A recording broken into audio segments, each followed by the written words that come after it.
예, 지난 시간에 이어서 오늘 8번째 상수불학을 하겠습니다. 먼저 감사의 성을 하고 시작하겠는데요. 영화를 만드시는 분 감사합니다. 노래를 하시는 분 감사합니다. 연기를 하시는 분 감사합니다. 예, 지난 시간에 원한하고 욕심, 집착, 고통의 뿌리가 뭔가를 이야기를 하다가 시간이 다 돼서 끝났습니다.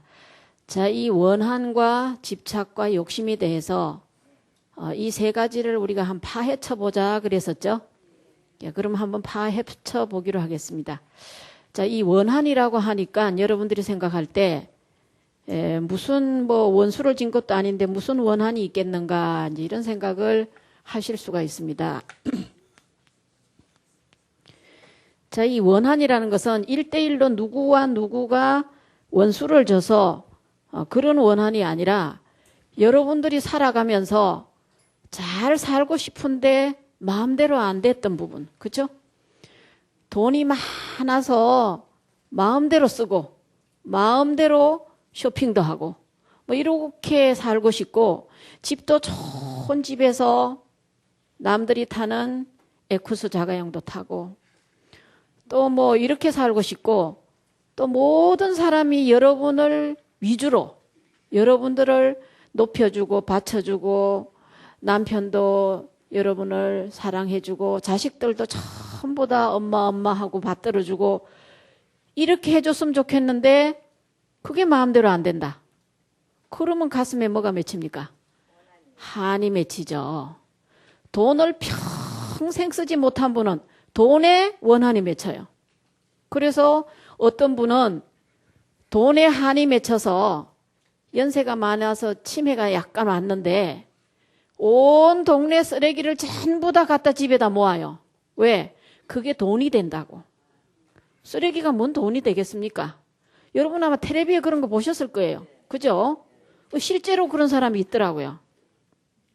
그래서 그 자제분이 그 쓰레기를 치우자고 아무리 해도 절대로 안 치워요.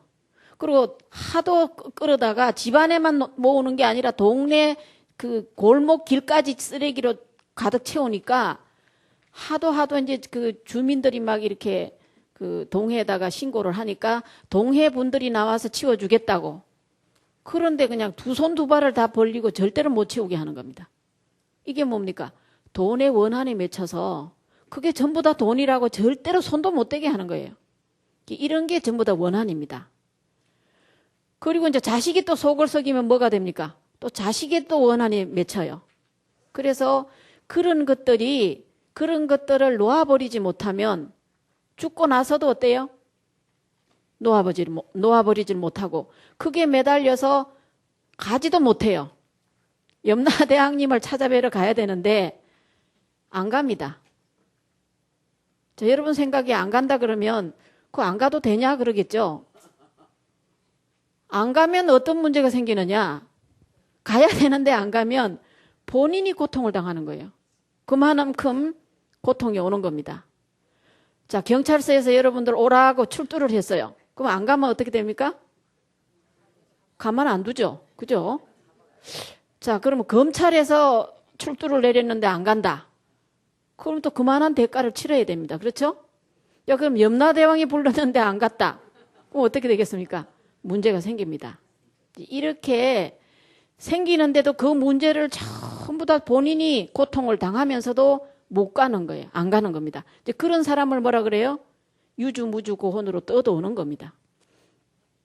그래서 지금 여기서 원한이라고 하는 건 그런 종류의 원한인 거예요. 그래서 이제 살아생전에도 그런 게 고통의 원인이 되는 겁니다.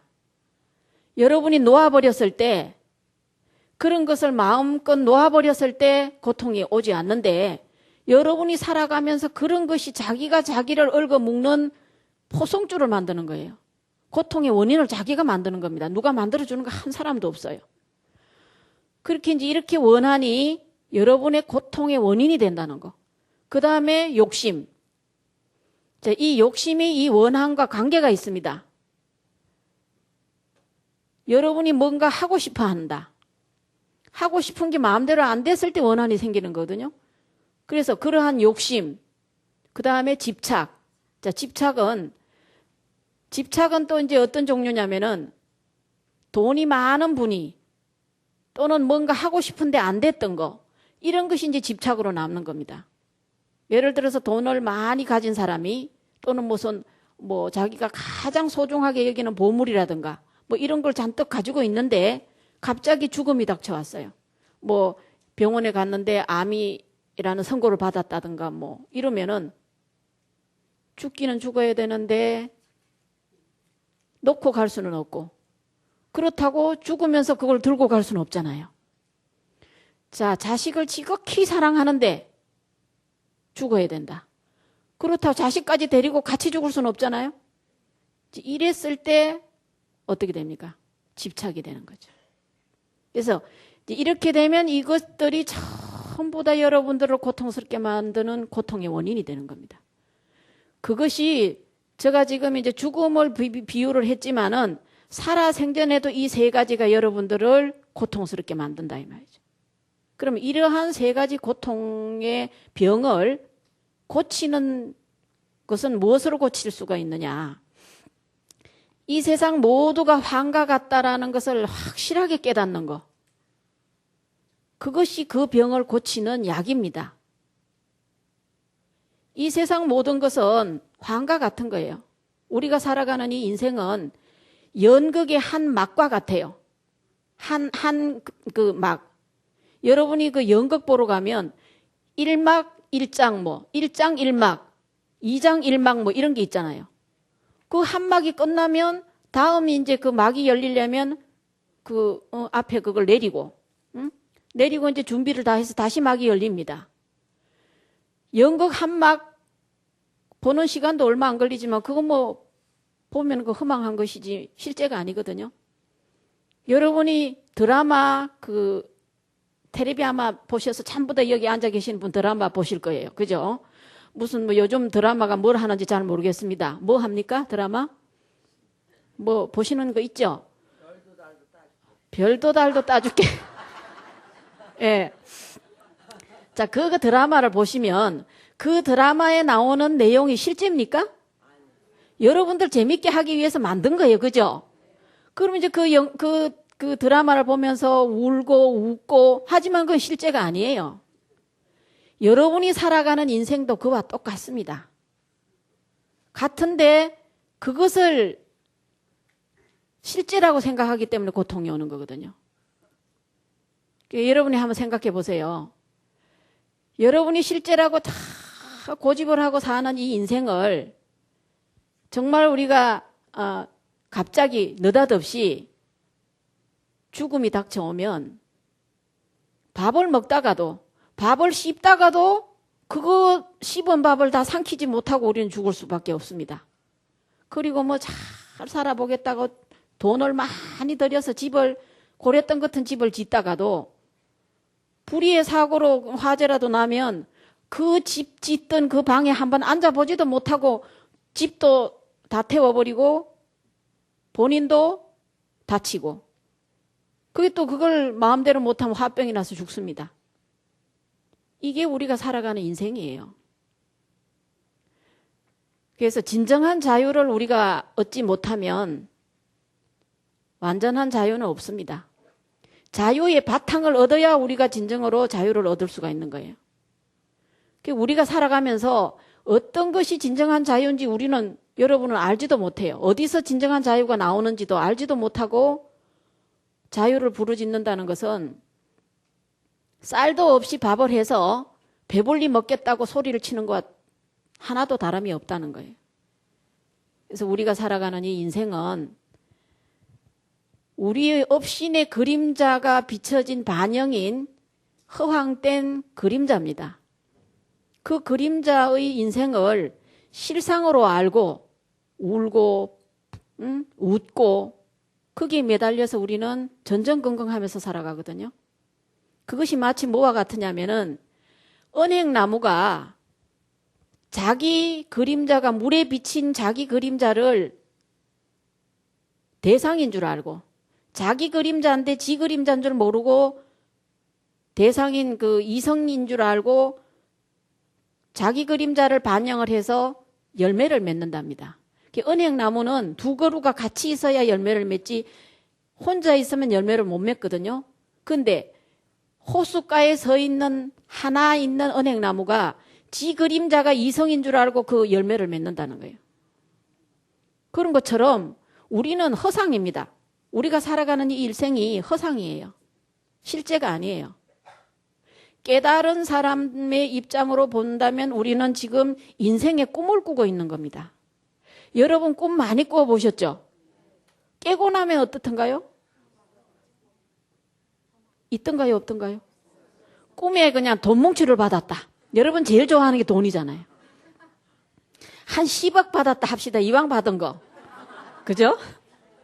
10억은 적나요? 더 많이 할까요? 뭐 한 100억 받았다고 하자고요? 그럼 깨고 나면 있을까요? 없을까요? 똑같은 거예요. 여러분이 일생 동안 울고 불고 살았지만 이 인생의 꿈을 깨고 나면 다 없는 겁니다. 그 여러분들이 제가 이렇게 없다 그러면 왜 없어 있는데 이렇게 컵도 있고 이렇게 탁자도 있고 다 있는데 왜 없다 하느냐. 인생을 살고 죽음에 다다라서 이 몸을 버렸을 때 과연 여러분이 일생 살았던 모든 것이 실제로 있는 게 되느냐 이 말이죠. 다 버리고 가잖아요. 그거는 그냥 한바탕 꿈을 꾼 거나 다름이 없다는 겁니다. 그 입장에서 본다면. 그래서 말하는 거예요. 허상이라고. 그래서 정말 우리의 이 인생이라는 것은 생의 연속이 아니라 생멸의 연속입니다. 여러분이 살아가는 이 인생은 생의 연속이 아니라 소리는 영원한 생의 연속이 아니고 죽었다 살았다 하는 생멸의 연속이라는 거죠. 그래서 이러한 생멸의 연속을 치유하고 하려면은 대처하는 방법은 뭐냐 하면은 우리 마음을 조절할 수 있어야 되는 겁니다. 내 마음을 변화시키는 것이 가장 강력한 대처 방안이에요. 그래서 이 세상에 존재하는 모든 고통과 모든 물질적인 것, 이런 모든 것은 우리 마음에 의해서 생겨났고 마음에 의존되어 있다는 거죠. 그리고 우리가 살고 있는 이 인생 가운데의 모든 문제들, 모든 고통, 이런 것은 외부적인 어떤 조건에 의해서 생기는 것이 아니라 전부 다 우리 자신의 마음에서 일어나고 생긴다는 거죠.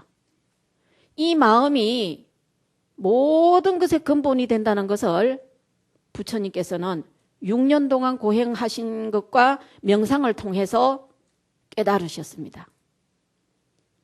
일체 모든 삼라만상의 모든 문제는 마음으로부터 일어나고 마음이 근본이라는 거. 그래서 불교에서는 일체 유심조라 그러죠. 팔만대장경을 한마디로 줄이라고 한다면 일체 유심조입니다. 그 많은 분량의 모든 것을 너무 분량이 많다. 한마디로 줄여라. 그러면 일체 유심조입니다. 그럼 이 일체 유심조라 소리는 뭡니까? 마음이 근본이 됐다는 거죠. 오직 이 마음으로 인해서 모든 것이 생겨나고 마음으로 인해서 모든 것이 고통도 마음으로 인해서 고통이 생긴다. 자, 그러면 일체 모든 고통은 원한, 집착, 욕심, 그것이 고통의 원인이라고 했습니다. 앞에서. 그렇죠? 그럼 이 고통을 제거하는 제거의 방법은 뭐겠느냐? 바로 깨달음이라는 거죠. 부처님은 깨달음을 얻어서 이 모든 고통을 벗어나셨거든요. 깨달음이 바로 고통을 제거하는 가장 약이다. 그럼 깨달음이라는 게 뭐냐 이 말이죠. 뭐가 깨달음이냐? 깨달음이라고 하는 것은 어떠한 행위의 영향이 나에게 미쳐서 내 자신이 변화하는 것이 깨달음입니다. 다시 할까요? 행위의 영향이, 어떤 행위의 영향이 나에게 미쳐서 행위의 영향이 나에게 미쳐서 나를 변화시키는 것이다. 내가 변화되는 것이 깨달음이다. 그럼 깨달음이라는 것은 내 자신 마음의 변화, 내 자신의 마음이 변화되는 것이 깨달음이다. 즉 고급으로 말하면 에고의 전환이다. 우리 마음의 변화가 깨달음이다라는 거죠.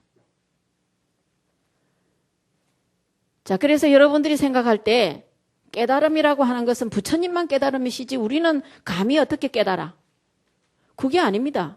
여러분이 순간순간 깨달아서 아, 이게 잘못됐구나. 내가 이렇게 고통당하는 게 이게 내 생각을 바꾸면 고통이 없어지겠구나. 그렇게 깨달으면 깨닫고 그 마음을 바꾸면 그 즉시 고통이 없어지는 거예요. 자, 애를 먹이는 자식이 있다. 가정을 해보자고요. 그럼 그 애를 먹이는 자식을 어떻게 하면 내가 이 자식의 고통에서 벗어나겠는가? 어떻게 하면 될까요? 그 자식을 집착하는 집착의 마음을 놓아내리면 그 고통에서 벗어납니다. 자, 다시 한번 가정을 해봅니다. 자, 어떤 여러분의 자식 중에 한 분이 장가를 가는데 며느리가 마음에 안 들어요. 그죠? 그 며느리는 그럼 여러분이 데리고 사는 며느리입니까? 아니면 자식이 데리고 삽니까? 자식이 데리고 살죠? 그러면 자식의 마음에 들면 될까요? 안 될까요? 안 됩니까? 자식의 마음에 들면 그 자식이 평생 같이 그 부부로 살 거잖아요. 여러분은 제3자입니다. 물론 여러분의 아들이고 딸이지만 아들과 딸을 나와 동일시하지 말고 아들과 딸을 한 개체로 인정해 줘야 됩니다. 내가 낳은 자식이라고 내 거다. 내가 낳은 자식이니까 내 마음대로 해야 된다. 결혼할 때도 내 마음에 들어야 되고 지 마음에는 안 들어도 내 마음에 들어야 된다. 이건 아니잖아요. 그래야 되나요? 여러분이 데리고 살 거니까 아니잖아요. 그런가요? 어떤 게 맞아요? 어떤 게 맞습니까? 아들 마음에 들어야 되겠죠? 그러면 아들이 데리고 온 며느리감을 허락을 해야 됩니까? 안 해야 됩니까? 허락을 해야 되죠. 그런데 끝까지 반대를 한다. 그러면 어떻게 될까요? 아들하고 원수가 됩니다. 그럼 원수가 되면 여러분 마음이 편할까요? 안 편할까요? 안 편해요.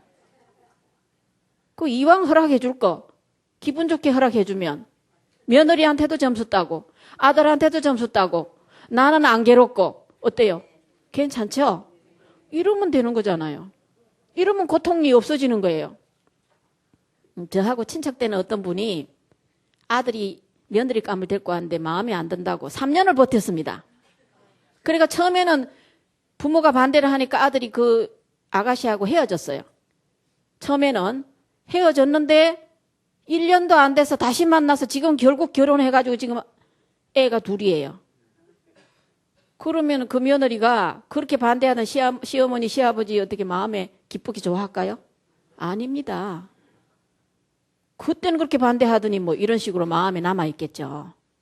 이래서 우리가 참 자기가 자기 고통을 만들지 말아야 되고 자기가 자기 자신의 그 상황을 바꾸는 거. 그게 깨달음이라는 겁니다. 이제 여러분이 생각할 때 깨달음이라 하면 확철대오 해서 생사를 뛰어넘는 깨달음. 물론 그것도 깨달음이에요. 하지만 여러분의 입장에서는 그런 자기 자신을 바꾸는 것도 깨달음입니다. 그래서 깨달음이라는 것은 부처님이 6년 고행하실 때 하루에 삼시 하나씩 잡숫고 그렇게 고행을 하셨다는데 나는 그렇게도 못하고 그러니까 나는 깨달음하고는 영원히 거리가 멀다. 부처님은 다생금내로 수행을 해서 그렇게 깨달음을 얻으셨다고 하는데 나는 지금 그렇지 못하니까 나는 깨달음하고는 거리가 멀다.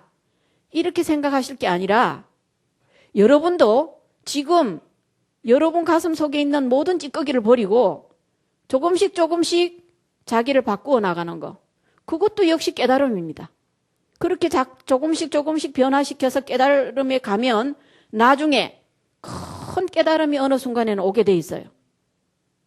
그렇게 여러분 수준에 맞게 집착도 놓아내리고 욕심도 놓아내리고 원한도 놓아내리고 그러면 어느 순간 마음이 확 열릴 때가 온다 이 말이죠.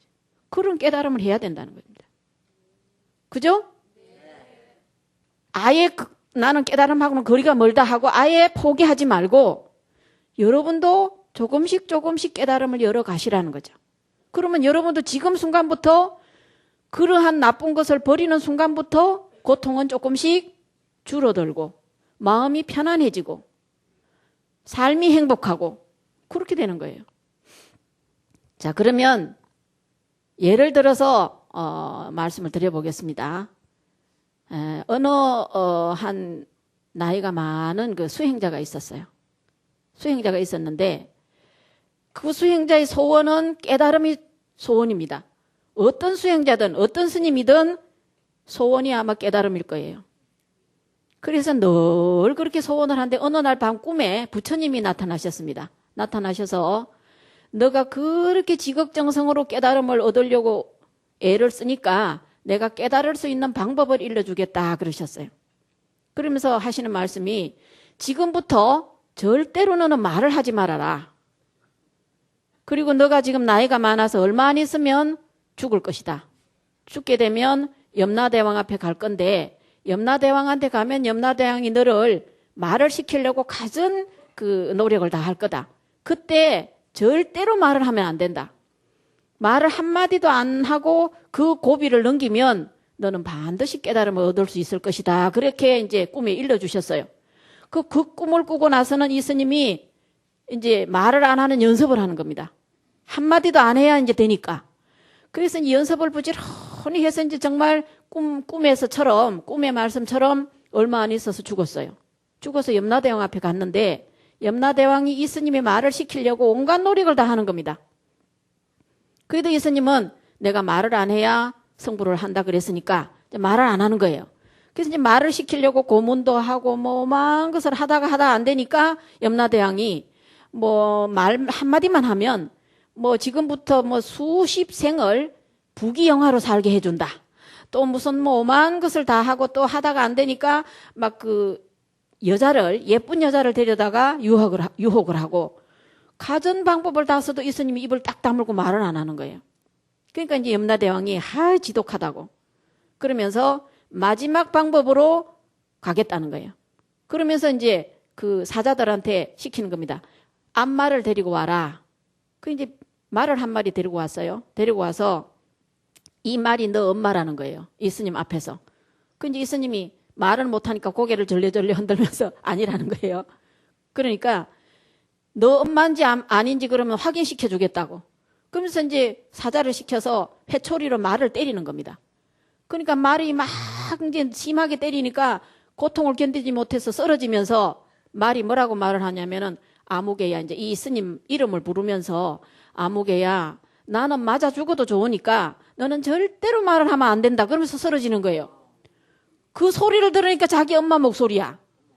그래갖고는 그만 이 스님이 이때까지 참았는데 그만 그 말에 한마디에 그만 가슴이 울컥 올라와서 어머니 그러면서 쓰러지는 말을 끌어안았어요.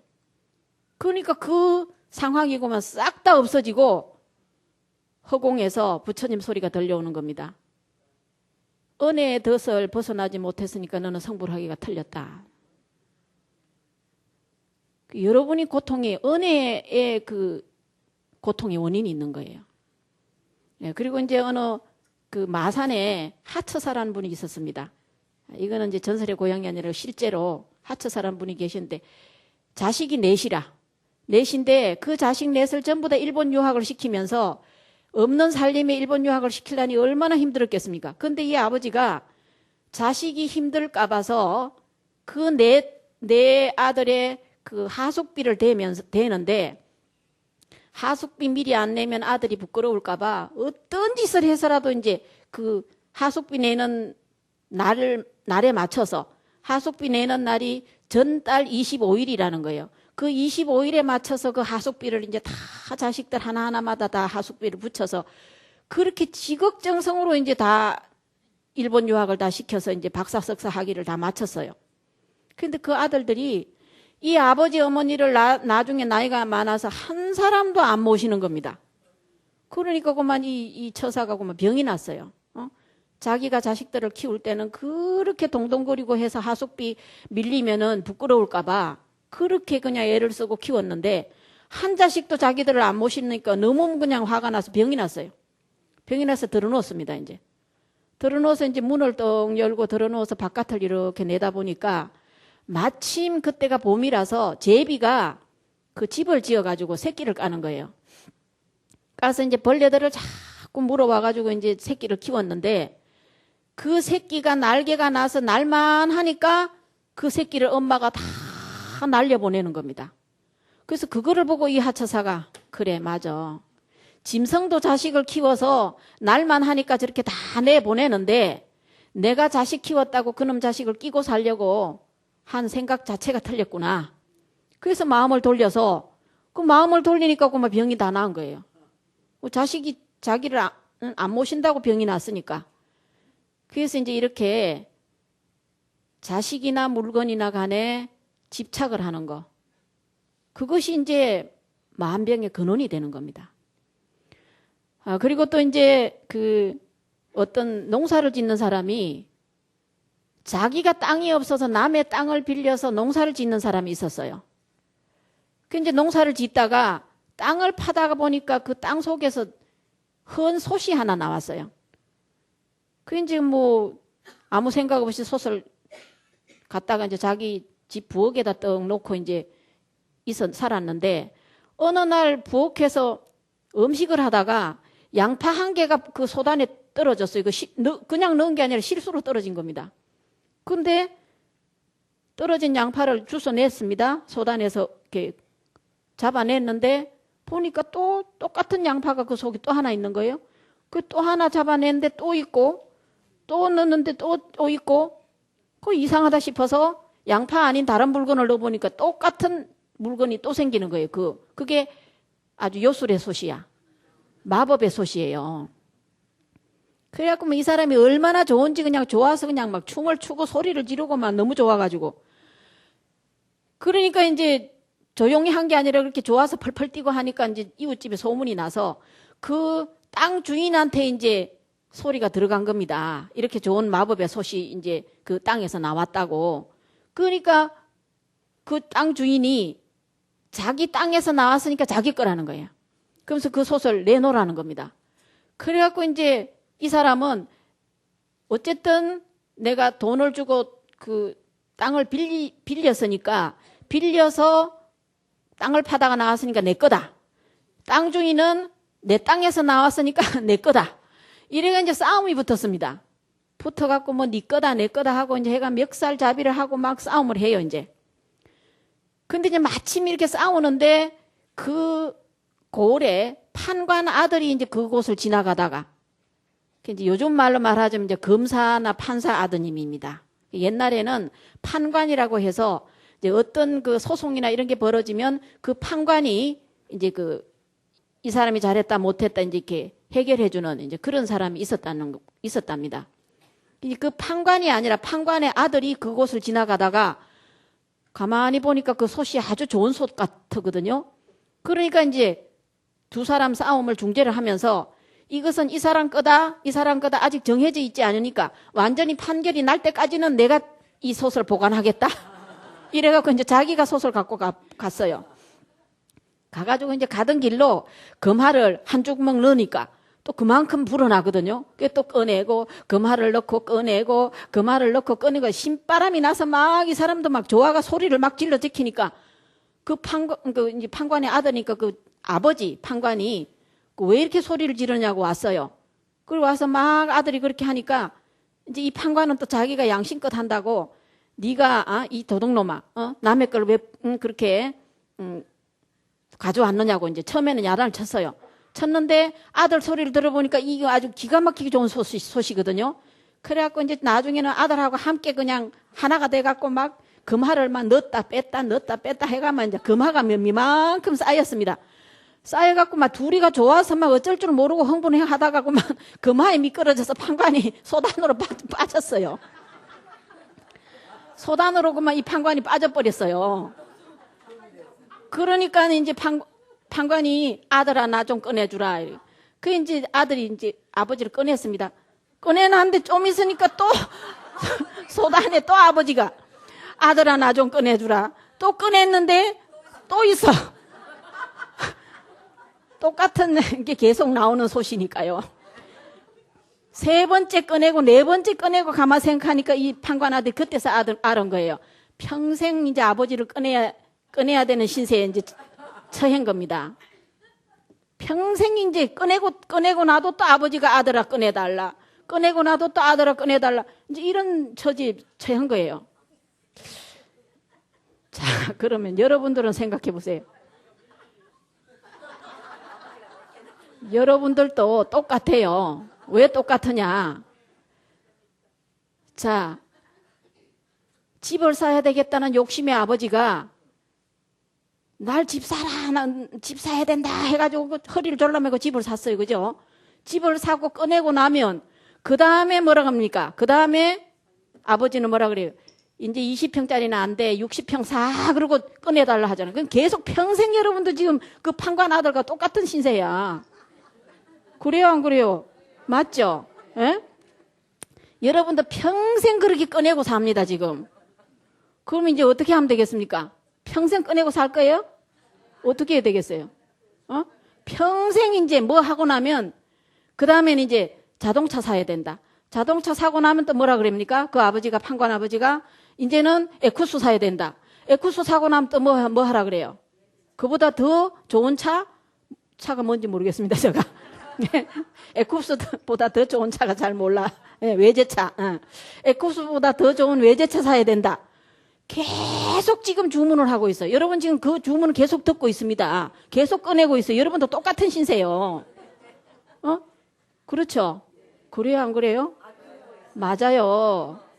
이제 그만 꺼내야 돼, 이제. 예? 계속 꺼내면 어떻게 돼? 이제 아버지가 100명도 더 되고 1000명도 더 돼, 이제. 응? 그 여러분이 욕심의 아버지를 계속 꺼내는 거예요, 지금. 응? 이제 그만 꺼내야 됩니다. 그죠? 예, 그런 것처럼 이 원한이나 집착이나 욕망이라는 거 끝이 없어. 나버리는 수밖에 없습니다. 그렇죠? 대답은 이렇게 하면서도 또 이제 막 이제 아버지가 그 욕심의 아버지가 뭘 꺼내라 그러면 이제 안 꺼내고 못 버티는 거 이제. 예? 뭘 사자고 뭘 하자고 쇼핑하자고 막 그렇게 욕심이 그냥 쏟아내서 소리를 지르면 여러분들은 기어이 해야 되는 거예요 또. 그죠? 안 해야지요. 응? 안 해야 된다는 겁니다. 자, 그래서 이제 이러한 욕망과 원한과 집착은 안 하고 버려야 된다. 그렇죠? 자, 그럼 또 뭘 버려야 되느냐?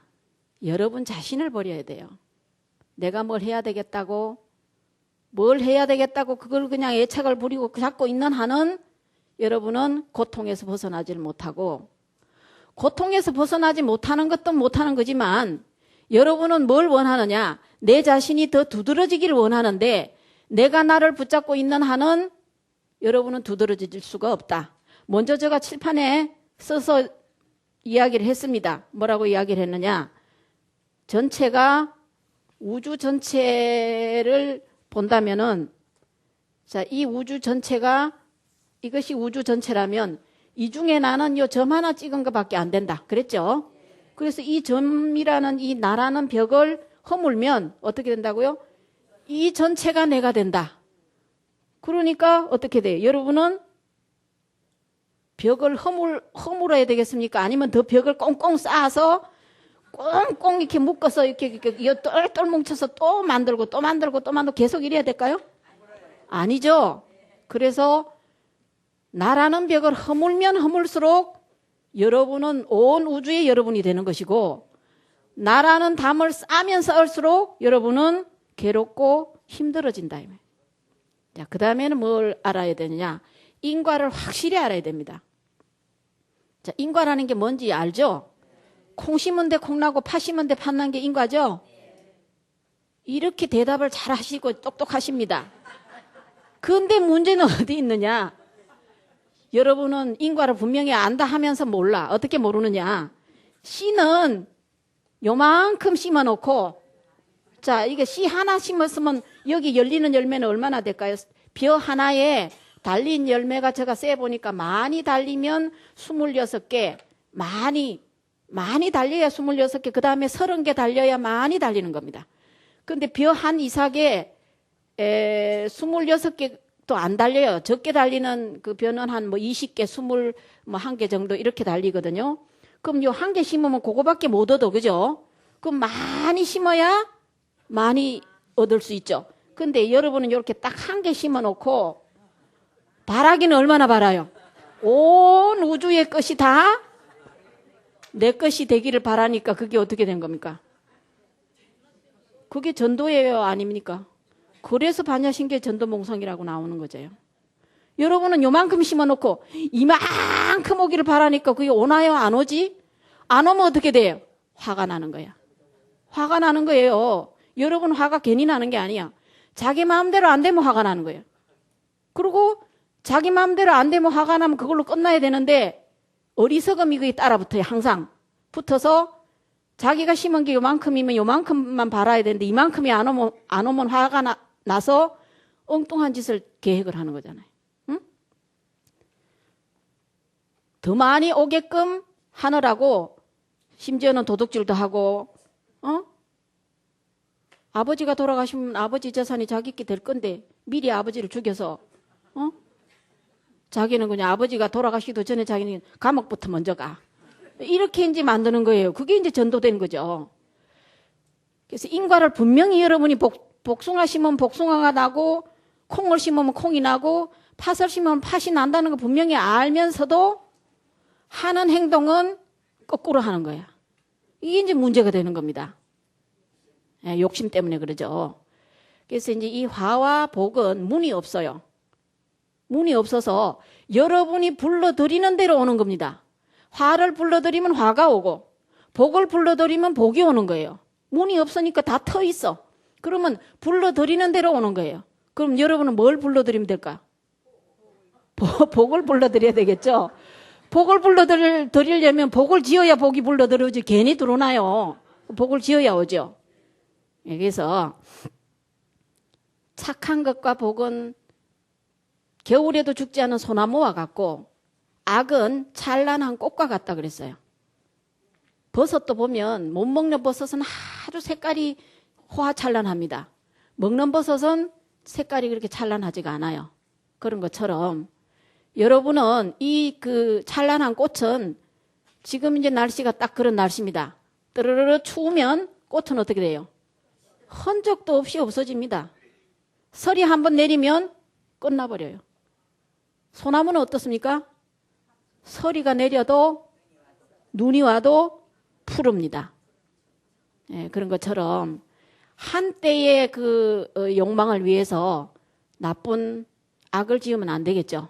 선을 지어서 바람이 불어도 눈이 와도 비가 와도 늘 푸른 선을 우리는 그 주장을 해야 되고 선을 짓고 복을 지어야 됩니다. 예, 그래서 이제 이렇게 인과를 알아야 되고 자기 자신을 버려라.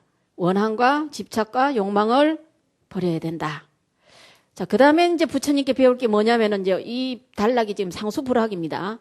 부처님은 포기하거나 게으름을 부리거나 그러지 않으시고 힘차게 열심히 끝까지 수행을 해서 결국은 깨달음을 얻으셨거든요. 이렇게 마음을 다하고 정성을 다해서 공부한 이 정진을 우리는 또 배워야 됩니다. 그래서 이 정진이라고 하는 것은 어떤 것이 정진이냐? 꾸준히 게으르지 않고 자기 마음 자세를 바로 갖는 것을 정진이라고 합니다. 그래서 이제 우리가 정진을 건정진이다. 부지런할 건자를 해서 건정진이다. 이렇게 부르거든요.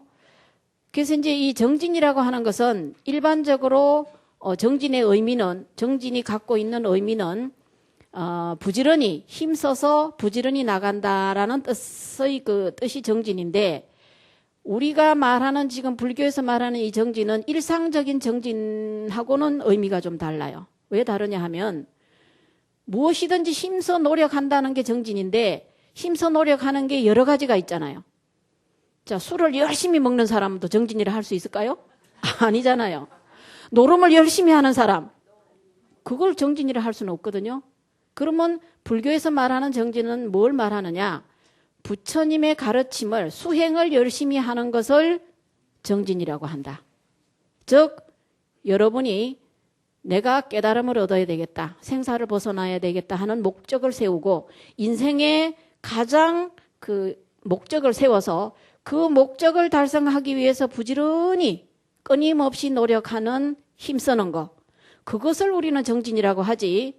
무슨 뭐 여러분이 다른 뭐 놀이를 하느라고 열심히 노는 거, 뭐 춤을 추기 위해서 열심히 추는 거, 이런 것을 정진이라고 하지는 않는다는 겁니다. 그래서 노력하는 것도 불교에서 말하는 정진과 일반적인 그 노력은 성격이 다르다, 차원이 다르다, 그런 겁니다. 그래서 오늘 상수불학을 끝내야 되는데 시간이 다 된 것 같습니다. 그래서 감사의 성을, 감사의 바이러스가 무한대로, 칭찬 릴레이가 무한대로 되기를 바라면서 오늘 시간을 마치겠습니다.